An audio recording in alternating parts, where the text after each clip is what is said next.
Bonjour à tout le monde. Je remercie ACTH de me permettre de faire ces webinaires, de présenter un peu ces logiciels. Comme Sabrina a dit, alors je m'occupe des formations chez ACTH, des Twinmotion depuis l'année dernière. Et voilà, donc alors aujourd'hui, le webinaire, il est à propos de nouveautés des Twinmotion. Donc, je m'imagine que si vous êtes inscrit à ces webinaires, c'est que vous connaissez un peu ce logiciel, qu'est-ce qu'il peut faire, mais je ferai une petite récapitulation de ce logiciel. Donc, le, pro- euh, le programme, ça va être une petite introduction par rapport au logiciel, qui suis-je, qu'est-ce que j'ai fait, et après les nouveautés des Twinmotion. Donc, je sais qu'il y a beaucoup d'architectes qui écoutent, j'imagine des bureaux d'études, des paysagistes, et cetera. Donc, si vous avez des questions, à la fin, il y aura un petit, moment pour poser des questions, si vous avez des questions et je répondrai bien volontiers, dans la limite du temps qui m'a été imparti. Hem, alors, je présente brièvement mon travail. Donc, Lorenzo Scani, c'est moi, je suis italien. Ça fait 25 ans que je travaille en France. Je suis architecte, donc j'ai travaillé comme salarié pendant 20 ans et maintenant je suis à mon compte. Je travaille dans des agences, d'architecture en freelance. Donc des projets classiques en architecture, en Revit et cetera. À mon compte, je produis aussi des images synthèse, donc des 3D. J'utilise, Blender et Twinmotion. Je vous expliquerai pourquoi 2 logiciels ensuite. J'ai fait des images synthèse, des vidéos de présentation. Je suis spécialisé aussi dans les graphismes, dessin à la main, donc perspective, rendu, en Photoshop où je mettrai descriptive. Entre autres, bon, j'ai aussi une formation drone, pour faire les photos, naturellement que j'utilise avec les perspectives. Donc je suis télépilote des drones et j'ai fait de la photogrammétrie, tout ça. Donc ça, c'est pour présenter un peu mon activité. Vous avez les sites en bas à gauche, si vous voulez voir, mon travail. Alors, je ne sais pas si tout le monde nous a rejoints pour entrer dans le vif, de l'argument, Sabrina? Oui, là, je pense qu'on est assez nombreux, on peut Voilà. commencer la présentation, ouais. Bon, bah, ça marche. Bon, donc on va présenter, donc je vais faire une petite introduction. Je pense que la plupart du monde connaît déjà Twinmotion, comme logiciel, mais peut-être il y a quelqu'un qui ne le connaît pas, donc je fais une petite présentation. Alors, Twinmotion. Twinmotion, c'est un logiciel qui fait partie d'un environnement, à peu près, de logiciels. C'est la société Epic Games qui produit Unreal Engine. C'est un moteur de rendu en temps réel. Alors, je ne sais pas si entre vous, il y a des joueurs Fortnite, si ça vous parle. Voilà, bon, bah, ça c'est Unreal Engine. C'est ces moteurs de rendu qui créent des paysages, des animations, après des jeux vidéo interactifs dedans. Et ils ont fait un espèce de produit simplifié, parce que Unreal Engine, c'est un produit très, très puissant. Ils ont fait ces produits un peu simplifiés, basés toujours sur un Unreal Engine, qui s'appelle Twinmotion, qui est spécialisé un peu pour l'architecture. Pas que pour l'architecture, on peut présenter aussi des produits comme il y a des présentations de voitures, des produits des objets commerciaux, euh, des chaussures, des luxes, des parfums, des choses comme ça. Peut être utilisé aussi dans le contexte, paysager ou même dans un domaine technique, comme un bureau d'études, par exemple, pour montrer un faisage ou pouvoir montrer la maquette 3D qu'on a fait en Revit, qui est très bien pour présenter des plans techniques, mais après, pour faire des visualisations de la communication, c'est un peu plus difficile. Voilà, donc qu'est-ce qui fait Twinmotion? Alors déjà, qu'est-ce qu'il ne fait pas? Il ne modélise pas. Donc Twinmotion, on peut emporter des modèles faits en Revit, faits en Archicad, en Blender, 3ds Max, Maya, n'importe quel logiciel 3D qui communique, qui peut exporter. Ça permet d'habiller les modèles 3D. Donc de les texturiser, de créer des images 3D, donc des images fixes. On peut créer des vidéos, des animations.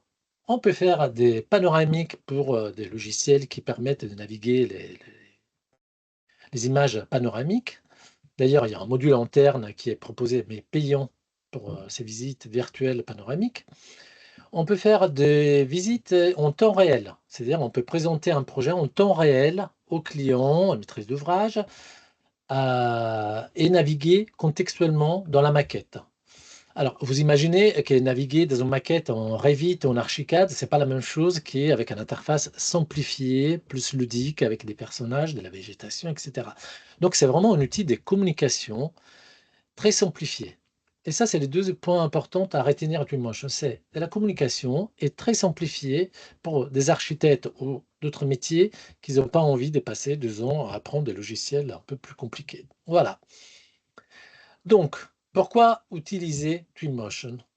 Voilà, moi j'ai mis 2 images. Vous avez à gauche, par exemple, un modèle SketchUp. En 2-3 heures, à droite, vous avez les modèles rendus et habillés en Twinmotion. À savoir, j'ai ajouté aucune mèche en plus du modèle SketchUp, j'ai juste habillé. Donc, tout ce qui est pelouse, végétation, personnages, lumière, soleil, tout ça, ça vient des Twinmotion. Donc, vous voyez bien que c'est vraiment un outil, même en connaissant bien la 3D, en ayant moi, j'utilise Blender, par exemple. C'est un logiciel très puissant, open source, mais la simplicité et la rapidité de Twinmotion permet d'avoir des images en 2-3 heures de travail. Une fois que vous maîtrisez un peu l'outil, vous pouvez avoir ce type de rendu assez rapidement.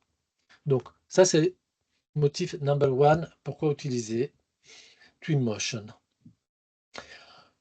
Alors, d'autres motifs. Là, je vous ai mis des screenshots de Blender, ici, des 3ds Max, ici. Je pense qu'il y a beaucoup de gens qui l'utilisent. C'est des logiciels que j'enlève à rien. Ils sont très puissants. C'est des logiciels qu'on peut aller très loin dans le rendu, dans la post-production, etc. Forcément, Twinmotion a la délimitation par rapport à ces logiciels. Sauf que vous voyez que les interfaces sont un peu plus compliquées à appréhender et il faut plus de temps pour avoir un rendu à une certaine qualité. Donc, l'interface est très simplifiée. C'est un logiciel qui est très compatible avec tous les formats. Donc, on peut importer des FBX, il y a des plugins qui permettent de faire la passerelle entre Archicad, Revit, SketchUp, etc. directement en Twinmotion. Le rendu, c'est en temps réel. Bon, il y a un module aussi Ray Tracing qui n'est pas en temps réel, mais en tout cas, c'est des rendus très, très rapides. Alors que d'habitude, dans le logiciel classique, on a des rendus, on a des temps de rendu. Il est fourni déjà avec une bibliothèque. Donc, dès qu'on l'installe, on a déjà des éléments pour habiller une scène assez rapidement sans devoir naviguer dans les sites web ou télécharger des bibliothèques. La prise en main est très, très rapide. Vous allez voir, les menus sont super simples. Là, au niveau des qualités de rendu, c'est beaucoup amélioré. Au début, il y avait un côté un peu jeu vidéo. Maintenant, ça y est, c'est passé. Donc, c'est quelque chose qui peut, je ne dis pas rivaliser, mais quand même, il arrive à avoir un rendu de certaine qualité. Et surtout parce que, bon, comme je l'ai noté, votre métier, c'est architecte, c'est pas ou paysagiste, scénographe ou autre chose, mais vous n'êtes pas des professionnels des productions d'images. Donc, vous n'avez pas besoin de passer 2 semaines à produire une image. Voilà le motif principal. Donc, ça, c'est des screenshots de Twinmotion. C'est très simplifié. Vous voyez, par rapport à un 3ds Max ou un Blender, c'est très simple. Les menus sont plus simples, on ne peut pas. On veut régler l'heure, c'est marqué heure, orientation, l'apparence, le ciel, est-ce qu'il y a des nuages? Il n'y a pas de nuages. Il y a l'option la pluie, la neige. Donc plus simple que ça, on ne peut pas. Les bibliothèques, elles sont déjà prêtes, déjà avec des catégories prêtes, le verre, le métal, le bois. Donc la prise en main est vraiment simple pour faire de rendu rapidement. Ensuite, le dernier motif, c'est des libres accès. Au moins que vous facturez plus d'1 million de dollars. Voilà. Bon, alors ça, c'est une autre chose. Mais bon, si vous êtes là, je pense que c'est pas mon cas en tout cas. Alors, on va passer maintenant aux nouveautés de la version Blender 2025. Alors, pour ceux qui connaissent déjà, dans le panneau environnement, on peut, régler, les options du soleil, du ciel, de la luminosité de, Twinmotion. Maintenant, ils ont ajouté des presets. Donc, dans le panneau, on a des pré-réglages. On peut régler l'heure, l'orientation, des textures HDRI. Et une fois qu'on a fait ces réglages-là, on peut les enregistrer et avoir des pré-réglages déjà faits. Donc ça nous permet de, si on a plusieurs scènes à rendre sur plusieurs, fichiers, on n'a pas besoin de noter tous les pré-réglages, on peut les enregistrer directement et rendre plusieurs maquettes si on a et rappeler un pré-réglage directement dans le panneau. Donc c'est assez pratique, parce que ça permet, même si on a trouvé un pré-réglage que ça nous plaît bien, ou on a des scènes déjà prêtes, de les rappeler rapidement. Donc c'est ça dans le ça s'appelle des presets d'ambiance. Donc vous avez un exemple ici, par exemple, avec un ciel normal, une version nuage avec de la neige, une version coucher de soleil et ces scènes-là, elles ont été, modifiées avec un clic une fois que les pré-réglages, ils étaient déjà en place. Alors, une autre nouveauté qui est apparue, ce sont les nuages. Alors, je vous montre les nuages.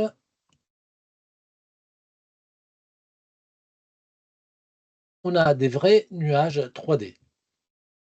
C'est-à-dire, c'est des nuages volumétriques. Là, j'ai fait un petit rendu rapide. Il faut faire attention aux avions. Hop là et c'est des vrais nuages volumétriques. Alors ça, dans les logiciels classiques 3D, c'est vraiment on peut les faire. C'est, parfois compliqué un peu à faire et c'est très lourd en calcul. Alors à savoir que moi, cette scène-là en HD, j'ai calculé cette animation en 2-3 minutes. Voilà et le rendu, c'est un bon rendu de qualité. Donc maintenant, on a des rendus volumétriques des nuages. On a plusieurs paramètres. Donc là, on voit l'ancienne version des nuages 2D et ici à droite, on voit les nuages en 3D. Donc on peut régler les nuages plus ou moins denses. Vous voyez, on a des icônes plus parlant que ça, on ne peut plus. Donc, on a la hauteur des nuages, on peut régler l'échelle, le tendu vertical. On a des presets aussi de réglage, des cirrus, des cumulus. On peut les faire disparaître de façon radiale par rapport au projet ou par rapport en direction. On peut les animer aussi pendant l'animation. Ça, c'est un vrai plus de cette nouvelle version. La qualité de rendu, sincèrement, ça s'améliore beaucoup. Le nuage 2D, ils étaient un peu, ça faisait un peu 2D, accroché. Ils ont ajouté une option de brouillard, donc ça permet de fondre l'environnement avec l'arrière-plan. Ça peut être utile quand dans des cas où on n'a pas beaucoup d'environnement modélisé et on veut fondre entre le premier plan et l'arrière-plan, donc on peut ajouter du brouillard. On peut gérer la densité, la hauteur et la couleur. Ça, c'est une nouvelle option qu'ils ont ajoutée.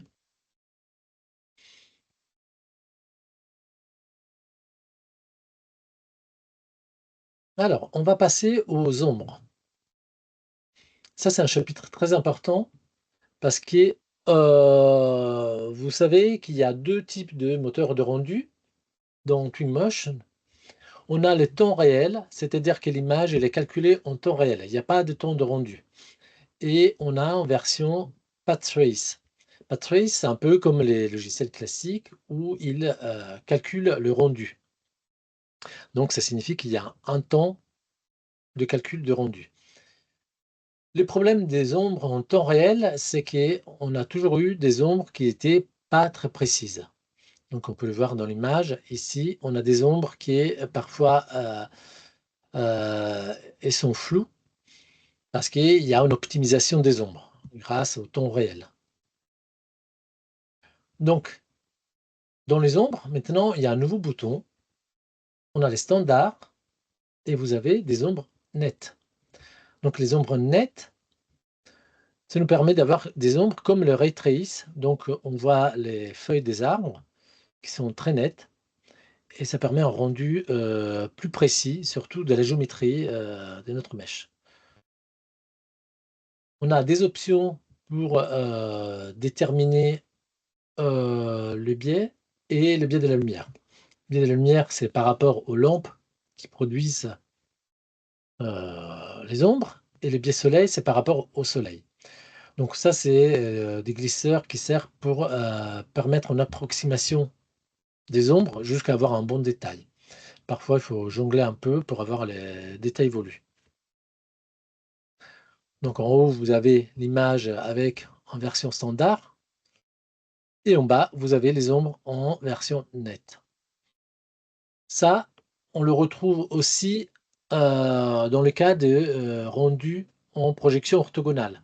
Parce que depuis la version 2024, maintenant, quand on faisait des rendus en projection orthogonale, maintenant en ray trace, on peut avoir des vraies ombres, alors qu'on avait en temps réel, on avait des rendus un peu floutés, inutilisables, en plan, en élévation. Alors maintenant, on n'est pas obligé de passer par ray trace en projection orthogonale, mais on peut avoir des ombres nettes projection orthogonale, tout en restant en temps réel. Donc ça signifie des temps de rendu plus rapides. Bon, forcément, la qualité en path trace, elle est meilleure, mais les temps de rendu sont un peu plus longs. Donc ça aussi, c'est une réelle amélioration par rapport au rendu. Alors, on va parler de l'herbe. Rien d'illégal, je vous assure. Alors, c'est une nouvelle texture qui est apparue dans les panneaux des matériaux. C'est-à-dire, d'habitude, pour faire de l'herbe en Twinmotion, bah, on utilisait l'outil éparpillé ou peinture, au pinceau, ça dépend. On mettait plusieurs types de textures pour peindre les gazons, donc par exemple éparpillé, et ensuite on essayait de jongler avec les paramètres. Le rendu était d'habitude assez bien, mais c'était un peu plus de travail. Maintenant, on a ces nouveaux types de matériaux qui n'est pas l'outil éparpillé, mais c'est une texture, comme le métal, le bois ou le verre. Donc on sélectionne notre objet, on applique cette nouvelle texture qui s'appelle 3D Glass. Alors, déjà une chose, pourquoi utiliser ces matériaux? Déjà les temps de rendu. Cette même scène fait avec l'outil éparpillé et l'outil 3D Glass, bah, c'est presque la moitié du temps de rendu. Donc il y a vraiment un gain de temps. Sachant que c'est beaucoup des polygones, la végétation. Donc c'est des choses qu'on a tendance toujours à optimiser. Donc la rapidité, c'est une des motifs pour lesquels je conseille d'utiliser 3D Grass. Il est optimisé, c'est-à-dire que quand vous faites un terrain, d'habitude vous sculptez votre terrain, vous faites des plateaux ou des terrains dans votre logiciel de modélisation, qui soit SketchUp, Blender, Revit, Archicad. Donc, sauf que parfois dans le projet, vous réactualisez, vous devez modifier, donc vous remportez les terrains, vous remettez à jour les liens et une fois sur deux, bah, avec l'outil éparpillé au peindre, le gazon, bah, il sautait. Il fallait le refaire. Ça arrivait assez souvent. Donc, avec la 3D Grass, j'ai testé et il est beaucoup plus stable. Donc ça évite de se retaper des séances de repeindre les gazons aux endroits où on voulait.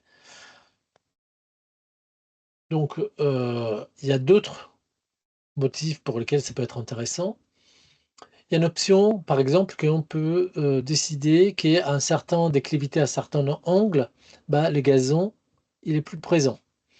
Donc on peut dire que le gazon, il est présent à partir d'un angle, par exemple, ici, de 15 degrés. Donc à partir d'un angle de 15 degrés de la mèche, bah, les gazons ils s'arrêtent. Donc ils mettent en texture de replacement. Et après, dès que les gazons, l'angle de 15 degrés il reprend, bah, il reprend. On le voit là sur l'angle. Et si, par exemple, j'ai mis un angle à 90 degrés, Donc le gazon, il est continu sur toute la surface. Donc rien n'empêche après de, rajouter avec éparpiller d'autres gazons pour, ajouter de la diversité. Et ça n'empêche que cette option de, pouvoir, déterminer où il apparaît, c'est assez pratique. Là alors les mèches de ces gazons, ils sont, bien faites. Donc ça, c'est des extraits, des images qu'on peut voir. Donc, on peut faire, des variations un peu sur la couleur. On a des options, des presets qui permettent d'avoir un gazon un peu sauvage, un gazon coupé court, par exemple, comme dans un jardin, à mi-chemin. On peut déterminer la découpe. Donc on a des presets déjà faits pour, ces gazons et on peut jongler sur la variation des couleurs pour éviter un peu le côté monotone répétitif. Bon, je répète, moi je vous dis, un gazon comme ça dans un logiciel classique 3D, comme Blender, et 3ds Max, tout ça, on peut les faire. C'est très lourd en calcul et c'est vrai qu'en Twinmotion, c'est très optimisé. Les temps de calcul, ils sont super rapides pour faire des images comme celle-ci. Alors, on passe aux caméras.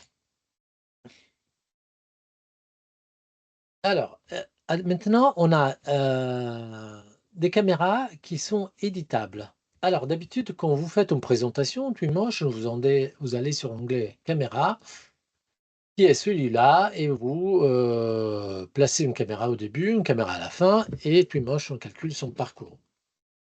Alors, il fait une interpolation d'image entre la position A et la position B en 10 secondes, donc il calcule les distances, donc il va calculer toutes les images à calculer entre temps. Sauf que vous ne pouvez pas modifier ces chemins. Oui, vous pouvez mettre un point intermédiaire pour éviter un arbre, une porte, etc. Ça reste toujours un peu laborieux.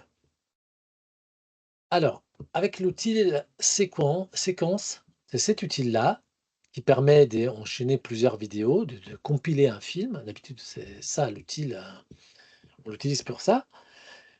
Ils ont enfin ajouté des options pour pouvoir mieux contrôler la caméra, les parcours de la caméra et la vitesse de la caméra. Donc vous voyez l'image à droite, j'ai cliqué sur une image de début, une image, de la fin et j'ai pu gérer le chemin de la caméra pour éviter, par exemple, cet arbre ici.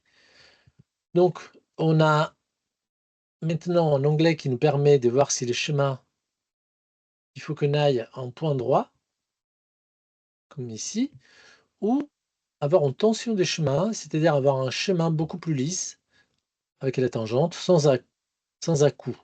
Parce qu'ici, la caméra, on voit très bien qu'il y aura un à-coup et les mouvements, ça va être très brutal, le changement de direction. Ces boutons-là, ça permet de contrôler l'accélération de la caméra. Ça, c'est classique quand on fait des petites animations, on a toujours la caméra qui démarre lentement, accélère un peu et après ralentit. Et quand on enchaîne plusieurs caméras, ça peut devenir parfois redondant. Et c'est ce type de accélération de la caméra. On voit la courbe qui commence lentement, accélère et ralentit en sortie. Maintenant, on peut décider d'avoir par exemple un mouvement constant, linéaire, c'est-à-dire que la caméra elle aura sur tous les chemins la même vitesse. On peut décider qu'il y avoir ça c'est l'équivalent de l'autre, mais en version beaucoup plus accentuée. On peut déterminer qu'il commence de façon constante et ralentit en sortie, ou inversement, elle peut commencer ralentie et après avoir un mouvement constant jusqu'à la fin du parcours du chemin. Donc ça permet d'avoir un minimum de maîtrise de la caméra et faire des présentations avec moins d'à-coups ou être obligé de couper la caméra en plusieurs points ou parfois, suite à trop de modifications, refaire les caméras. Ça arrive assez souvent avec ces logiciels. Donc ça, je l'ai dit, vous ne le trouverez pas sous l'onglet pour faire les vidéos, mais c'est l'outil séquence. Celui qui permet de faire plusieurs vidéos à suivre et après rendre une espèce de empilement de séquences de films. Alors, juste pour vous faire comprendre toujours pourquoi j'utilise, moi aussi, je connais Blender, mais j'utilise parfois Twinmotion parce que ça, c'est les correspectifs en Blender pour gérer la vitesse des caméras. Dans 3ds Max, à peu près, c'est pareil. J'imagine dans les autres logiciels, c'est à peu près pareil. C'est-à-dire là, on a les coordonnées X, Y, Z pour gérer l'entrée et la sortie du mouvement d'une caméra, avec des poignées pour régler le comportement, la vitesse de la caméra le long des chemins. Donc vous voyez que ça, c'est ce que je gère sur Blender et ça, c'est ce que je gère sur Twinmotion. D'où l'intérêt d'utiliser ces logiciels. Si pour vous faire des images, des synthèses, ce n'est pas votre finalité, mais pour vous, c'est juste être des architectes ou des scénographes, des paysagistes en maîtrise d'œuvre, communiquer un projet rapidement, l'intérêt d'utiliser ces logiciels.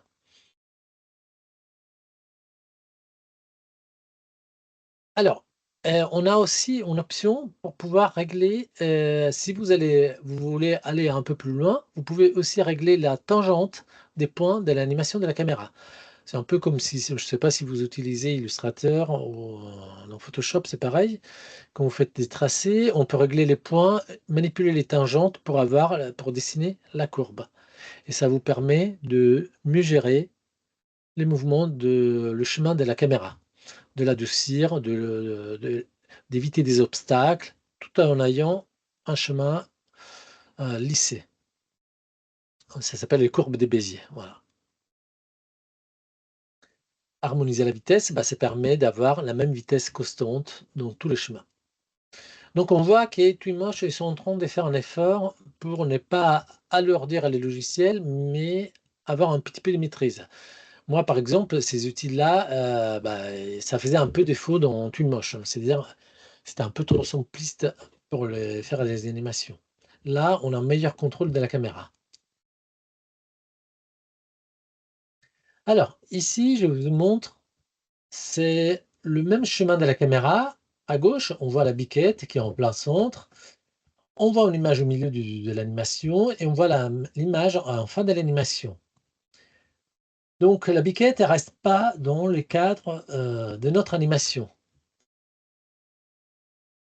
Ils ont pensé justement à mettre une option, c'est-à-dire de faire une cible, donc de sélectionner la cible de notre, caméra, de façon que pendant toute l'animation, la cible reste toujours la même et donc mon animation restera centrée le long de l'animation restera centré sur l'objet que j'ai sélectionné. En ces cas-là, c'est Devil, la biquette. Voilà. Bon, c'est des petites choses, mais quand on fait un rendu rapidement, ça a son utilité et ça permet d'aller beaucoup plus rapide.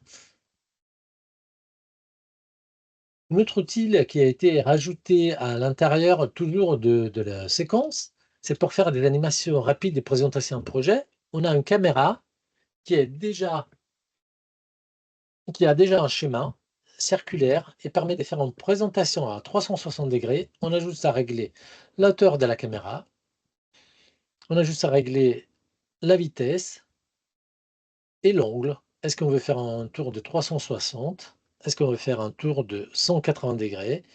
Et on peut faire rapidement une présentation du projet à 360 pour un client ou pour la maîtrise d'ouvrage. Et donc ça, vous le trouverez, c'est ajouter une caméra d'orbite.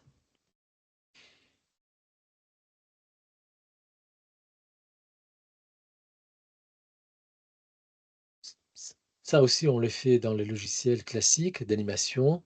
On n'ajoute rien de nouveau, sauf que ça, on le fait vraiment en 3 clics. Alors, maintenant, c'est au client maintenant de travailler. Pourquoi j'ai mis ça? Parce que Twinmotion, c'est un logiciel qui, comme je disais au début, on peut faire des images, des synthèses pour les présentations, on peut faire des vidéos de présentation, mais c'est un logiciel aussi qui permet de présenter en réalité virtuelle, en temps réel, on peut naviguer dans la maquette. On peut aussi envoyer le fichier Twinmotion dans un format particulier où le client il peut naviguer dans la maquette et visiter, comme dans un jeu vidéo, avancer, reculer avec la souris et trouver la bonne direction et peut naviguer dans son projet. Sauf que maintenant, les clients, il a une option en plus, c'est-à-dire vous pouvez régler les propriétés pendant la présentation, des pré-réglages, par exemple, des matériaux, présenter des variantes des matériaux. Vous pouvez présenter des variantes des scènes, des variantes de ambiance.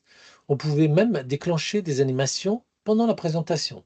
C'est-à-dire, vous n'êtes pas obligé d'avoir toute l'interface et cliquer à droite à gauche pendant que les clients il est là à côté de vous et aussi abîmer la maquette pour essayer de présenter en variante ou une autre. Donc ces boutons-là qui vont s'afficher pendant la présentation.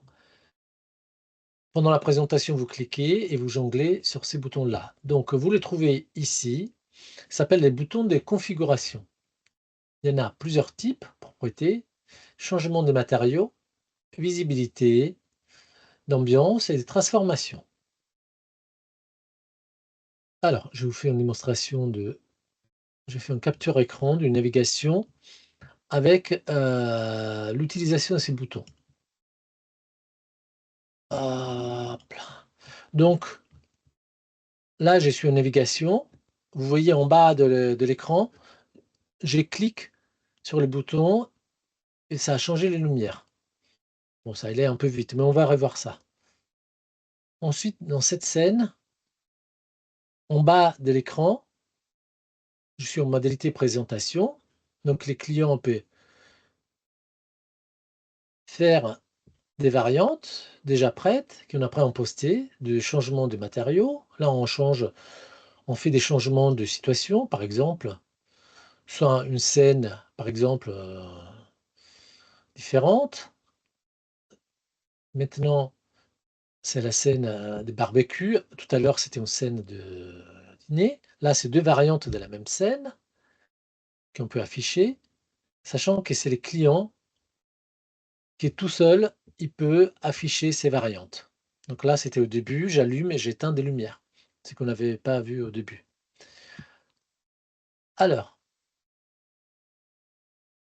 par exemple, pour les variantes des matériaux, ici, moi j'ai ma piscine où j'ai décidé, par exemple, de faire 3 variantes avec des pierres, avec un latis ou avec un carrelage. Donc ces matériaux, je les ai pré-impostés dans cette configuration-là. Une fois qu'ils sont préconfigurés, donc pendant la présentation, les clients peuvent cliquer sur le bouton et voir ces variantes-là. Ça, c'est des variantes d'ambiance, c'est-à-dire, excusez-moi, là, c'est tout ce qui concerne les matériaux. Donc tous les matériaux peuvent être changés. Ça peut être un matériau, d'objet, c'est, les vitres, les murs, tout ce qui est appartient aux matériaux qu'on peut modifier. Heu, Là, c'est par rapport à l'ambiance. Sur le panneau ambiance, on peut enregistrer une ambiance, par exemple, des midis, comme les barbecues ici. On peut enregistrer une ambiance, par exemple, plutôt nocturne, avec de la brume. Tous les paramètres qui sont dans l'ambiance, ils seront enregistrés dans ces boutons ici. Donc là, après, on peut les renommer. Donc, jour, nuit, par exemple, ambiance de pluie, un beau barbecue sur la flotte. Et tous ces paramètres, ils sont enregistrés dans ces boutons-là. On peut capturer des petits icônes qui s'afficheront, là par exemple, ils ne s'affichent pas, mais dans la présentation, je les avais affichés. Donc on peut enregistrer customiser les boutons pour l'affichage, donc les clients peuvent bien se repérer par rapport à ces boutons-là. On peut déterminer si les boutons ils sont en 2D ou 3D, c'est-à-dire qu'ils sont collés à l'objet. Par exemple, là, sur les matériaux, on pourrait avoir le bouton pas qui est, au centre de l'image, mais qui est réglé, par exemple, à côté, d'un meuble, à côté de la dalle, à côté d'un plafond. Donc, dès qu'on s'approche, on clique sur le bouton qui est lié à l'objet. Ici, c'est des variantes d'affichage. C'est-à-dire, j'ai une scène qui s'est affichée, donc j'ai mis tous mes objets dans un dossier à l'intérieur de mon navigateur. Je l'ai caché et après j'ai fait une scène plutôt formelle. Donc j'ai habillé en gros 2 scènes et j'ai enregistré l'état pour l'ambiance formelle, pour l'ambiance, pardon, pour l'ambiance informelle et une formelle. Naturellement, ça peut s'utiliser aussi pour présenter des variantes. Par exemple, si on a une version avec une toiture, en surtoiture, avec un auvent, sans l'auvent, avec la piscine et telle dimension ou d'autres dimensions.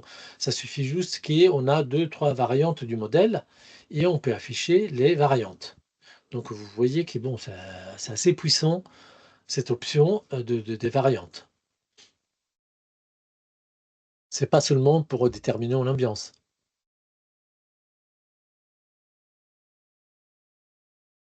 Ça, c'est des variantes de position. C'est-à-dire, on peut déterminer la position de déterminés objets.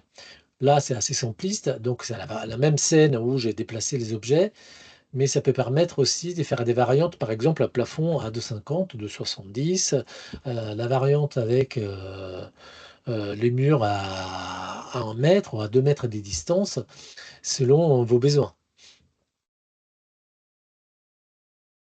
Même, par rapport aux plantations, si vous faites une linéaire de plantation d'arbres à 1 mètre de distance du mur ou à 2 mètres de distance, donc vous pouvez décaler et la variante sera en fonction de la position de l'objet.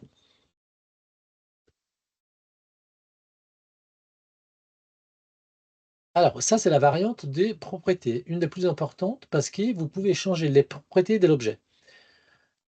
Dans cet exemple-là, j'ai mis des spots, donc ces spots-là, ils ont des propriétés. Vous avez la température de la lumière, l'intensité, les cônes d'angle, la distance d'atténuation, et cetera. Donc, et par exemple l'intensité, donc allumer ou éteindre la lumière. En mettant ces options de propriété, vous pouvez, par exemple, allumer et éteindre les lumières. Vous pouvez mettre sur un interrupteur les petits boutons, plutôt que les placer en bas comme j'ai fait, vous pouvez les coller en 3D sur le mur et ensuite allumer et éteindre la lumière. Vous pouvez faire en variante, sinon comme j'ai fait ici, avec une lumière chaude par exemple et une lumière froide. Or, toutes ces variantes-là, des propriétés, des matériaux, d'ambiance, elles sont superposables entre elles. Donc vous pouvez mettre en ambiance, vous pouvez choisir une ambiance de nuit et après jongler avec des variantes de propriétés avec vos lumières, par exemple. Donc mettre l'ambiance de nuit et allumer de la lumière. Vous pouvez, en faire, une variante de matériaux avec l'ambiance nuit et avec les lumières allumées. Ou pareil, échanger les matériaux dans l'ambiance des nuits ou dans l'ambiance des jours. Donc toutes ces choses-là, peuvent se superposer. Donc ça peut faire des combinaisons. Si vous faites des perspectives d'intérieur, vous pouvez faire une combinaison entre les matériaux, les lumières. Vous pouvez déclencher des animations. Si vous avez fait des tiroirs qui sont animables, je ne l'ai pas mis parce que l'outil animation était déjà dans la 2024 et c'est le sujet des formations, mais que j'aborde de temps en temps dans mes cours de formation. Mais si vous faites des animations d'objets, des portes, de tiroirs, vous pouvez déclencher des animations. Donc, ouvrir un tiroir, déclencher l'ouverture d'une porte, ouvrir une fenêtre, heu, et cetera.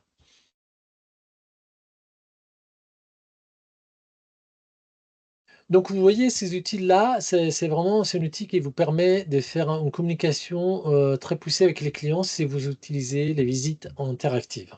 C'est pas très difficile à mettre en place, mais on peut le réutiliser pour le rendu des images.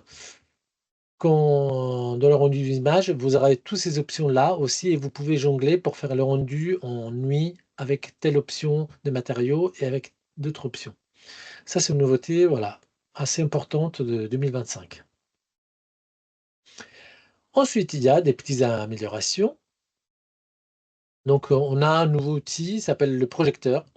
On peut projeter comme un projecteur vidéo. Là, on a Martin Luther King sur l'église. Enfin, ils ont mis un outil pour mesurer qui est utilisable parce que l'ancien outil pour mesurer, c'était vraiment un peu difficile, presque, on va dire inutile. Mais maintenant, on peut mesurer, ça arrive assez souvent que, moi, quand on fait notre cours de formation, d'habitude, on récupère des objets des bibliothèques. On crée nos bibliothèques personnalisées, on récupère des objets qui viennent parfois des systèmes métriques américains, donc en inch, et parfois c'est pas évident à vérifier. Donc si on est en voiture qui est pas en taille réelle, bah, on peut mesurer directement sans mettre un personnage à côté, essayer de faire les proportions, et cetera. Donc on peut mesurer et voir si ça correspond, la mesure, bien au projet qui nous a donné l'architecte. Bon, ça reste quand même des outils pas très précis, mais ça nous permet un minimum de contrôle. Sachant que ces mesures-là, on les affiche pendant le rendu. Donc ça donne des informations pendant le rendu des images ou des vidéos. Les améliorations qu'ils ont fait, c'est que maintenant il y a un panneau de modélisation. Alors, j'avais dit on modélise pas en Twinmotion, mais c'est vrai. Moi, pendant le cours, j'ai dit en Twinmotion, on évite de modéliser, on fait toujours dans vos logiciels natifs, qui soient Revit, Archicad, tout ça. Mais ça peut arriver que vous avez, ça arrive assez souvent, on emporte aux maquettes et on a en face qui a la normale inversée. Bon, la normale inversée, ça signifie qu'elle ne regarde pas dans le bon... la face de la mèche, elle est là, mais elle n'est pas dans la bonne direction. C'est dans le sens envers. Donc, à l'intérieur de Twinmotion, on peut gérer ces types de problèmes, inverser les faces et la remettre en droit.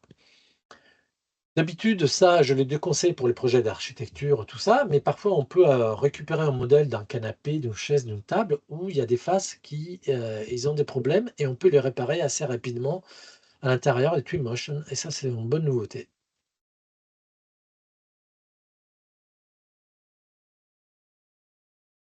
Alors, toujours dans la même problématique, parfois on récupère des bibliothèques sur Internet, mais j'ai mon canapé qui est à gauche.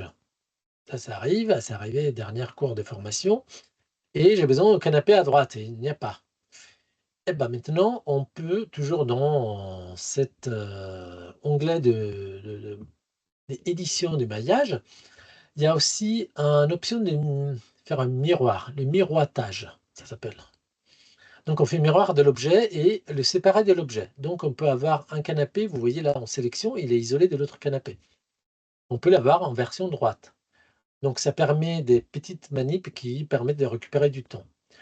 Notre option qui est pas mal, qui est utile, c'est-à-dire on peut séparer les objets. Donc, quand on récupère des bibliothèques, on a des objets qui sont en objet unique. Donc, si on veut changer le matériau, bah, c'est tout l'objet qui change. Donc, on peut sélectionner les objets et attribuer des matériaux différents, comme à mon canapé ici. J'ai pu attribuer des très beaux couleurs, moi je n'en doute pas, à chaque coussin.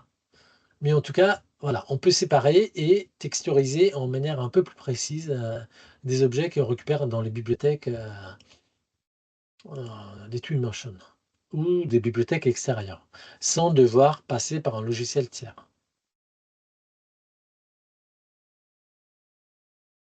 Ça, c'est une des dernières choses qui a été introduite. Alors, ça permet, c'est LOD, c'est le niveau de Level of Detail. Je pense que ceux qui font les BIM, ils connaissent ces concepts. En gros, on a un objet, il y a un niveau de détail. Ça, c'est un objet avec 10 000 faces. Et ça, c'est le même objet avec 2000 faces. Donc cet objet-là, à l'intérieur des Twinmotion, ça nous permet d'avoir des versions avec un niveau de détail 0, c'est-à-dire 100% de ses faces. Là, j'ai un objet qui a 40% au niveau de ses faces, et là, qui a 15%, etc. Donc là, par exemple, c'est niveau de détail 0,02, c'est celui-là. Il a 2000 triangles plutôt que 10 000. Ça signifie que ma scène elle sera moins lourde à gérer pendant la modélisation, mais en tout cas, au niveau de rendu, Twinmotion, il va toujours remplacer au moment de rendu l'objet réel. Donc, si vous avez des objets très lourds, vous pouvez faire des objets, on appelle ça en jargon des proxys, qui sont beaucoup moins lourds.